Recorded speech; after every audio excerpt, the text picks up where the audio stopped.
శివమహాపురాణం రుద్ర సంహిత సృష్టికాండలో 9th chapter. ఇక్కడ ఉమాదేవి సహితంగా ఆ శివ భగవానుడు ప్రకటితమగుట, వారి ద్వారా తమ స్వరూపం యొక్క వివేచన, అలాగే బ్రహ్మ మొదలుకుని ముగ్గురు దేవతల యొక్క ఏకత్వ ప్రతిపాదన గురించి ఇక్కడ చెప్పబడి ఉన్నది. బ్రహ్మో ఉవాచ అత కార్యానుతిం విష్ణుకృతాం స్వాస్య మహేశ్వరః ప్రాదుర్బభూవ సుప్రీతః సవామః కరుణానిధిః. బ్రహ్మ ఇలా చెప్తున్నాడు, నారద, ఆ విష్ణు ద్వారా ఎప్పుడైతే ఇలా స్తుతులు ఇవన్నీ జరిగిన తర్వాత కరుణానిధి అయిన మహేశ్వరుడు ప్రసన్నుడయ్యి ఆయన ఆ అంబిక ఉమాదేవి సహితంగా ప్రకటింపబడ్డాడు. పంచవక్త్రాస్త్రీనయనో బాలచంద్రో జటాధరః గౌరవర్ణో విశాలాక్షో భస్మో ధూళిత విగ్రహః. అంటే ఆ ప్రకటింపబడిన ఉమా సహితంగా రూపం ఎలా ఉందంటే 5 ముఖములున్నాయి. అలాగే ప్రత్యేకంగా ఒక్కొక్క ముఖంలో 3 నేత్రాలతో శోభాయమానంగా ఉన్నాడు. అలాగే ఆయన మకుటం మీద రేఖాచంద్రుడు సుశోభాయమానంగా ఉన్నాడు, జటలధారిగా ఉన్నాడు. పైగా ఎలా ఉన్నాడంటే గౌరవర్ణంలో ఉన్నాడు, విశాలమైన నేత్రాలతో, ప్రతి ఒక్క అంగం కూడా విభూతిమయంగా మొత్తం భస్మ లేపనాలతో ఉన్నట్టుగా అంత దివ్యమైన రూపంతో ప్రకటింపబడ్డాడు. దశబాహుర్నిలాగః సర్వాభరణభూషితః సర్వాంగసుందరో భస్మా త్రిపుండ్రాంకితమస్తకః. ఇలాగ 5 తలకాయలు ఉన్నాయి, అలాగే 10 భుజములు ఉన్నాయి. అలాగే కంఠం అన్నది నీలవర్ణంలో ఉన్నది. సమస్తమైన ఆభరణాలన్నీ కూడా విభూషితుడై అన్నీ ధరించి ఉండి ప్రతి ఒక్క అంగము అంత సుందరంగా ఉన్నది.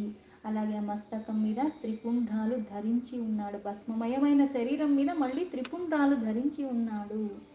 తం దృష్ట్వా తాదృశం దేవం సవాం పరమేశ్వరం తుష్టావా పునరిష్టాభిర్వాగ్భిర్ విష్ణుర్మయా సహా. ఆ పరమేశ్వరుడైన మహేశ్వరుడు ఆ భగవతి అయిన ఉమా సహితంగా అక్కడ ఉండి ఆ వాళ్ళిద్దరిని దర్శించుకునేసరికి విష్ణు నాతో కలిసి మళ్ళీ ఆ వచనముల ద్వారా ఆ పరమేశ్వరుని మళ్ళీ స్తుతిస్తున్నాడు. నిగమం శ్వాసరూపేణ దదో తస్మై తతో హరః విష్ణవే చ ప్రసన్నాత్మా మహేశః కరుణాకరః. కరుణాసాగరుడైన పరమేశ్వరుడు ప్రసన్నతతో వెంటనే ఆ శివుడికి శ్వాస రూపంలో వేదాన్ని ఉపదేశించాడు. ఇంతకు ముందు కూడా ఉద్భవించిన వెంటనే దీర్ఘకాలం తపస్సు చేసిన తర్వాత శ్వాస ద్వారానే మళ్ళీ ఆ వేదాలన్నీ కూడా ఉపదేశించారని చెప్పారు. ఇక్కడ కూడా మళ్ళీ చేశాడని చెప్పటం ఏంటి అంటే తనకి తానే ఎన్నిసార్లు చెప్పించుకుంటాడు అంటే ఇక్కడ ప్రతి ఒక్క కల్పంలో అదే జరుగుతూ ఉన్నది. ఎలా అయితే సృష్టింపబడుతుంది, మళ్ళీ అది పోషింపబడుతుంది, మళ్ళీ లయమైపోతుంది, మళ్ళీ పునః సృష్టి అన్నది జరుగుతూ ఉన్నది. తతో జ్ఞానమధా తస్మై రహస్యం పరమాత్మనే పరమాత్మ పునర్మహ్యం దత్తవాన్ కృపయా ముని. ఓ నారద, దీని తర్వాత ఆ పరమాత్మ శ్రీహరికి చాలా గోప్యమైన జ్ఞానాన్ని కూడా ప్రసాదించాడు. మళ్ళీ ఆయన కృప నా మీద కూడా ప్రసరింపచేసి ఆ జ్ఞానాన్ని నాకు కూడా ఇచ్చాడు.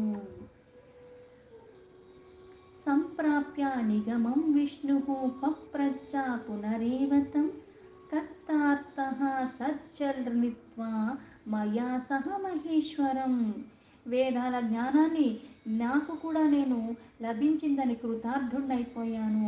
అలాగే నేను ఆ విష్ణువు కూడా మళ్ళీ చేతులు జోడించి ఆ మహేశ్వరుడికి నమస్కరించి మళ్ళీ ఆయనతో ఇలా విష్ణు మాట్లాడుతున్నాడు. విష్ణుర్ ఉవాచ కథం చ తుష్యసే దేవా మయా పూజ్య కథం ప్రభో కథం ధ్యానం ప్రకర్తవ్యం కథం వ్రజసి వశ్యతాం. ఎప్పుడైతే పరమేశ్వరుడు ప్రసన్నుడయ్యాడో వెంటనే విష్ణువు జ్ఞానబోధ ఇవన్నీ చేసిన తర్వాత ఆనందంగా మళ్ళీ అడుగుతున్నాడు, ఏమని, నిజంగా మీరు నా పట్ల ప్రసన్నుడైతే నాకు మీ పూజ ఎలా చేసుకోవాలో, ఏ విధానంగా చేసుకోవాలో చెప్పండి. అలాగే మీ ధ్యానం ఎలా చేసుకోవాలో, అలాగే దాని విధి విధానాలు ఎలా చేయాలో, అలాగే ఎ మళ్ళీ అక్కడి నుంచి బుద్ధి మళ్ళకుండా అన్నీ వశంలో ఉంచుకునేలాగా ఎలాగా? ఎందుకు భక్త వాత్సలుడు. ఆ భక్తి ఉంటేనే అక్కడ వశం అవుతాడు. అందుకని ఎలా చెయ్యాలి? ఆ విధి విధానాలు చెప్పమని అడిగాడు. కిం కర్తవ్యం మహాదేవ ఆవాభ్యాం తవ శాసనాత్ సదా సదా జ్ఞాపయానో ప్రీత్యర్థ కురు శంకర. ఓ మహాదేవ, మీ యొక్క ఆజ్ఞతో మేము ఏం చెయ్యాలి, ఎలా చెయ్యాలి, ఎటువంటి కార్యాలు చేస్తే మంచిది అవుతుంది, పైగా ఏది మంచిది ఏది చెడ్డది, ఆ విచక్షణ కూడా తెలియాలి కదా. అందుకుని కళ్యాణమయంగా మీరు నిజంగా మా పట్ల ప్రసన్న అయితే ఏది ఉచితమో ఆ కృపతో మాకు అవన్నీ వివరించి చెప్పారా. అంటే చెయ్యవలసింది చెయ్యాలి, చెయ్యకూడదు చెయ్యకుండా కూడా ఉండగలిగితేనే అది నీకు వృద్ధిలోకి సిద్ధిలోకి తీసుకెళుతుంది. ఏతత్ సర్వా మహారాజా కృపాం కృత్వా వయోః ప్రభో కథనీయం తథాన్యచ్చ విజ్ఞాయ స్వానుభం శివ. అందుకే మహారాజా ఓ ప్రభో శివ, మా ఇద్దరి మీద మీ కృప అన్నది ఉంది కాబట్టి ఇంకా ఏవి అయితే మాకు యోగ్యత ఉందో, ఏది చెప్తే మేము ఉద్ధరింపబడతామో అవన్నీ కూడా మాకు మీరే అర్థమయ్యేలాగా వివరించి చెప్పండి అని అడిగారు. బ్రహ్మో ఉవాచ ఇత్యేతద్వచనం శ్రుత్వా ప్రసన్నో భగవన్హరः ఉవాచ వచనం ప్రీత్యా సుప్రసన్నः కృపానిధిः. నారద, శ్రీహరి ఎప్పుడైతే ఇలాగ మాట్లాడాడో కృపానిధి అయిన పరమేశ్వరుడు ప్రసన్నంగా ప్రీతిపూర్వకంగా అప్పుడు మాతో మళ్ళీ ఇలా మాట్లాడాడు. శ్రీ శివ ఉవాచ భక్త్యా చ భవతోర్నూనం ప్రీతోహం సురసత్తమో పశ్యంతం మా మహాదేవం భయం సర్వా విముచ్యతాం. ఓ సురశ్రేష్ఠ గణముల్లారా, మీరు అడిగిన విషయాలన్నీ కూడా చాలా శ్రేష్టమైనవి. పైతో భక్తితో అడిగారు, అందుకని మీ భక్తికి నేను ప్రసన్నున్నయ్యాను. అలాగే నా మీద మహాదేవిని చూస్తూ చూస్తూ మీ భయాలన్నీ మీరు వదిలేయండి. భయపడాల్సింది ఏమీ లేదంటే భక్తి ఉంటే భయం ఉండదు, భయం ఉంటే భక్తి కుదురుకోదు. మమ లింగం సదా పూజ్యం ధ్యేయం చౌతాదృశం మమ ఇదానిం దృశ్యతే యత్వత్తతా కార్యం ప్రయత్నతః. ఇదేదైతే నా జ్యోతిర్మయ లింగం కనిపిస్తుందో దాన్ని ఎప్పుడూ పూజించండి, దాన్ని ఎప్పుడూ ధ్యానిస్తూ ఉండండి. ఇదే నా అసలైన స్వరూపము. ఏదైతే మీకు ఇక్కడ జ్యోతిర్మయ లింగం కనిపిస్తుందో ప్రయత్నపూర్వకంగా దీన్ని పూజించటము, దీన్ని చింతించటం, దీన్ని ధ్యానించటము అన్నది తప్పకుండా చేయాలి. ఎందుకు? ఆ లింగ రూపం అన్నది నిరాకారకి ప్రతీక. సగుణ నుంచి నిర్గుణకి వెళ్ళినట్టుగా సాకార రూపాన్ని చేస్తూ చేస్తూ నిరాకార స్థితి మీద నువ్వు వెళ్ళాలి. అది పురోగతి అంటే. పూజితో లింగరూపేణ ప్రసన్నో వివిధం ఫలం దాస్యామి సర్వలోకేభ్యో మనోభిష్టాన్యకేశః.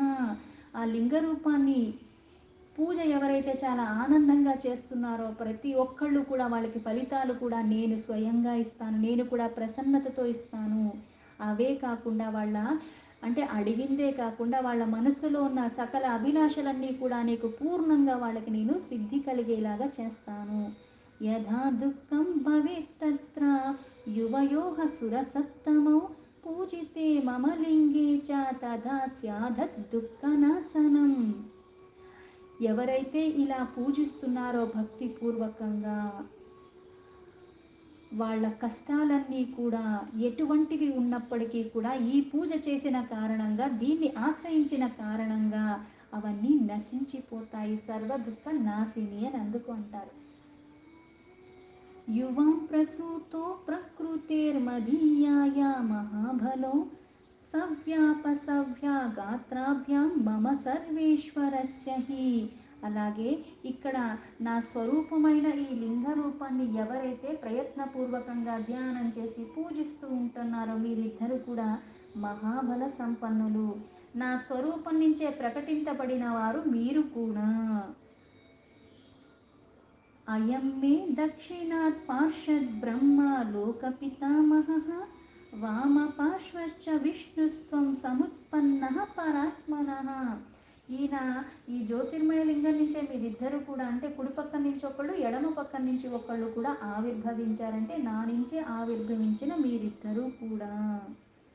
ప్రీతోహం యువయోః సమ్యగ్వరం దద్ధాం యతీప్సితం మయి భక్తి దృఢ భూయాద్దువయోరభ్యానుజ్ఞయ. అందుకే మీ పట్ల నేను చాలా ప్రసన్నున్నయ్యాను. అందుకే మీ మనోవాంఛిత వరాలు కూడా నేను ఇచ్చేస్తున్నాను. నా ఆజ్ఞతో మీరిద్దరూ కూడా దృఢమైన భక్తితో ఉంటారు. పార్థివీం చైవ మన్మూర్తిం విధాయ కురుతం యువాం సేవాం చ వివిధాం ప్రాజ్ఞో కృత్వా సుఖమవాప్స్యతః. అందుకే విద్వాంసులారా, ఈ పార్థివమూర్తిని ఎవరైతే చేసి అంటే మట్టితో చేసిన లింగాన్ని ఎవరైతే పూజిస్తున్నారో సర్వ సుఖాలు లభిస్తాయి. ఎందుకంటే ఆ మట్టితో లింగాన్ని చేయటం, పైగా ఇది సులభంగా అందరికీ లభించేది. అలాగే దాన్ని తీసుకెళ్ళి మళ్ళీ చివరిలో మళ్ళీ విసర్జన చేసేయటము. అంటే దేని మీద ప్రీతి లేకుండా మళ్ళీ ఇక్కడ క్రతువులు చెయ్యటము, మళ్ళీ నీది కానిది నువ్వు ఆశ్రయించి ఉన్నావు, పైగా దాన్ని మళ్ళీ నువ్వు వదిలేయటం కూడా తెలుసుకోవటము. అందుకే పార్థివమూర్తిని ఎవరైతే చేసి ఈ ప్రకారంగా పూజించుకుంటున్నారో సర్వ సుఖాలు వాళ్ళకి లభిస్తాయి. బ్రహ్మన్ సృష్టిం కురుం త్వం హి మదాజ్ఞా పరిపాలకః వత్సా వత్సా హరే త్వం చ పాలయీవం చరాచరం. అందుకే ఇక్కడ ఓ బ్రహ్మ, నా ఆజ్ఞ వల్ల పాలన చేస్తూ జగత్ సృష్టి చేస్తూ ఇద్దరూ కూడా ఉండండి. నువ్వు సృష్టి చేస్తావు, ఆ సృష్టిని పాలన విష్ణు చేస్తాడు. అలాగ చరాచర జగత్తుకి అన్ని సృష్టి పాలన ఇద్దరు చెయ్యండి. బ్రహ్మో ఉవాచ ఇత్యుక్త్వా నౌ ప్రభుస్తాభ్యాం పూజా విధిమదాచ్యుభాం ఏనైవ పూజితః శంభుః ఫలం యచ్చజ్ఞనీకసః. బ్రహ్మ మళ్ళీ ఇలా నారదుడికి చెప్తున్నాడు, ఇలా మా ఇద్దరికి బ్రహ్మనేమో నన్ను సృష్టి చేయమని, విష్ణువునేమో పాలన చెయ్యమని ఆజ్ఞ ఇచ్చాడు. ఈ ఉత్తమమైన విధులు చెప్పాడు. పైగా పూజకి పార్థివలింగాన్ని శ్రేష్టమని చెప్పి దాన్ని పూజించుకుంటే ఎప్పుడు సుఖాలే లభిస్తాయని చెప్పాడు. ఆ విధానాన్ని కూడా అనుసరించి పూజిస్తే అనేకమైన ఫలితాలు కూడా లభిస్తాయి అని చెప్పాడు. ఇత్యాకార్య వచః శంభుర్మయా చ సహితో హరిః ప్రత్యువాచ మహేశానం ప్రణిపత్య కృతాంజలిః. ఇలా శంభుడు మాటలు విన్న తర్వాత ఆ శ్రీహరి నాతో పాటు కలిసి మళ్ళీ ఆ మహేశ్వరుడికి నమస్కరిస్తూ ఇలా మళ్ళీ మహేశ్వరుడితో విష్ణు మాట్లాడుతున్నాడు. విష్ణుర్ ఉవాచ యది ప్రీతిః సముత్పన్నా యది ధ్యేయో వరశ్చనో భక్తిర్ భవతు నౌ నిత్యం త్వయి చావ్యాభిచారిణి. విష్ణు మళ్ళీ ఆ మహేశ్వరుడితో ఇలా అన్నాడు, నిజంగా మా పట్ల మీరు నిజంగా ఆ మనస్ఫూర్తిగా ప్రీతి చెందారు అంటే, మాకు నిజంగా వరాలు ఇవ్వాలని మీరు అనుకుంటే, మాకు ఏ వరం కావాలి అంటే మా ఇద్దరికీ సదా చంచలత్వం లేకుండా అవిచలమైన స్థిరమైన భక్తి మీలో ఉండేలాగా, అది ఎప్పటికీ ఉండేలాగా ఆ వరాన్ని ఇవ్వండి అన్నాడు. త్వప్యా అవతరస్వాద్య లీలయా నిర్గుణోపిః సహాయం కురు నౌ తాత త్వం పరం పరమేశ్వరః. మీరు నిర్గుణ స్వరూపులు, కానీ లీలగా అవతారాలు ధరిస్తూ ఉంటారు. అందుకే అన్నిటికీ పరంగా ఉన్న పరమేశ్వరుడు. అందుకుని మాకి వరాన్ని ప్రసాదించండి అంటే మా భక్తి ఎప్పుడూ దృఢంగా నీ మీదే ఉండేలాగా, అది ఎప్పటికీ చెరగకుండా అలానే స్థిరంగా ఉండేలాగా. आवयोर्देवदेवेश विवादामपि शोभनम् इहागतो भयान् भस्याद्विवावदश्यामनायनौ. ఓ దేవదేవేశ్వర, అందుకుని మా ఇద్దరికీ కూడా ఇక్కడ వివాదాలు లేకుండా శుభాలు ప్రసాదించేలాగా, ఎలా అయితే వివాదాన్ని శాంతపరిచేలాగా ప్రకటింపబడ్డావో అలాగే చిరమైన చిత్తం నీయందే ఉండేలాగా కూడా మాకు ఆ వివాదం అన్నది కూడా మాకు శుభదాయకమయ్యింది. ప్రతిదానికి ఒక కారణం ఉంటుంది. ఇక్కడ నిజంగా పరమాత్మ ఈ రూపంలో ఉన్నాడు, లీలగా చేస్తున్నాడు. అంతేగాని ఇది వీళ్ళకు బోధిస్తున్నాడు కాబట్టి వీళ్ళ తక్కువ ఆయన ఎక్కువ అన్నది కూడా కాదు. ఇద్దరు ఒక్కటే, ఇద్దరు తానే. అందుకే శ్రీహరి ఎప్పుడైతే ఇలా మాకు స్థిరమైన చంచలత్వం లేకుండా నిశ్చలమైన భక్తి నీ మీదే ఉండేలాగా వరాన్నివ్వు అన్నాడు. బ్రహ్మో ఉవాచ తస్య తద్వచనం శ్రుత్వా పునః ప్రాహ హరో హరిం ప్రణిపత్య స్థితం మూర్ధ్నా కృతాంజలి పుటః స్వయం. బ్రహ్మ మళ్ళీ నారదుడికి ఇలా చెప్తున్నారు. శ్రీహరి ఎప్పుడైతే ఇలా మళ్ళీ పరమేశ్వరుడితో మాట్లాడాడో మళ్ళీ ఆయనకి ఇప్పుడు ఈసారి నమస్కారం కదా, శిరస్సు అన్నది వంచి మరీ నమస్కారం చేస్తూ అక్కడే మళ్ళీ ఆయనతో ఆయన మాట్లాడేదాకా చేతులు జోడించి ఆ సన్నిధిలోనే అలానే ఉండిపోయాడు విష్ణువు కూడా. శ్రీ మహేశ్వర ఉవాచ ప్రళయస్థితి సర్గానాం కర్తాహం సుగుణో గుణః పరబ్రహ్మ నిర్వికారి సచ్చిదానందలక్షణ. ఆ మహేశ్వరుడు నేనే సృష్టిని, నేనే పాలన చేస్తున్నది, నేనే సంహారానికి కర్తను, సగుణ నేనే, నిర్గుణమునే, ఆకారము నేనే, నిర్వికార కూడా నేనే, సచ్చిత్ ఆనంద లక్షణాలతో ఉన్న పరబ్రహ్మ పరమాత్మను నేనే. అంటే ఈ సృష్టికర్త అయిన బ్రహ్మ రూపంలో ఉన్నది నేను, అది చెయ్యటానికి కారణం నేను, ఈ పాలనకర్త అయిన విష్ణు రూపంలో ఉన్నది నేను, అలాగే సంహారకర్త అయిన రుద్రస్వరూపంలో ఉన్నది నేను, గుణమయంగా ఉన్నది నేను, గుణాతీతంగా ఉన్నది నేను, ఆకారాలలో ఉన్నది నేను, ఆకారానికి రహితంగా ఉన్నది కూడా నేను, సదా ఉన్న సచ్చిత్ ఆనంద లక్షణాలతో పూర్ణంగా ఉన్నది ఆ పరబ్రహ్మ పరమాత్మను నేను. త్రిధా భిన్నో అహం విష్ణు బ్రహ్మ విష్ణు హరాఖ్యయ సర్గారక్ష లయగుణోర్నిష్కాలోహం సదా హరి. అందుకే విష్ణు సృష్టికర్త, రక్షణకర్త, పాలనకర్త, ప్రళయకర్త, ఇన్ని గుణభయంగా భేదాలుగా కనిపిస్తూ ఉన్న బ్రహ్మ విష్ణు రుద్ర రూపాలు ధరించి ఉన్న స్వరూపాలలో విభక్తిగా కనిపిస్తున్నప్పటికీ కూడా భేదం లేదు. వాస్తవంలో నేను సదా నిష్కలగానే ఉన్నాను. కానీ ఇక్కడ నిర్గుణుడిగా ఉన్నప్పటికీ కూడా సగుణుడిగా ఉన్నట్టుగా మళ్ళీ ఇక్కడ ఈ రూపంలో అది చేస్తున్నట్టుగా కనిపిస్తుంది. కానీ అసలైన వాస్తవానికి నిరాకార స్థితిలో నిర్గుణంగానే ఎప్పుడూ ఉంటూనే ఉన్నాను. ఎందుకు? పరమాత్మది ఎలా ఉంటుంది తత్వం? మార్పులు చేర్పులు లేకుండా ఎప్పుడూ ఒకేలాగా ఉన్నాడు. రూపం తీసుకున్నా తీసుకోకపోయినా. కర్తలాగా నేను ఒక కర్మ చేస్తున్నాను అంటే, ఒక పని చేస్తున్నా అంటే దాని ప్రభావం నా మీద ఉంటుంది.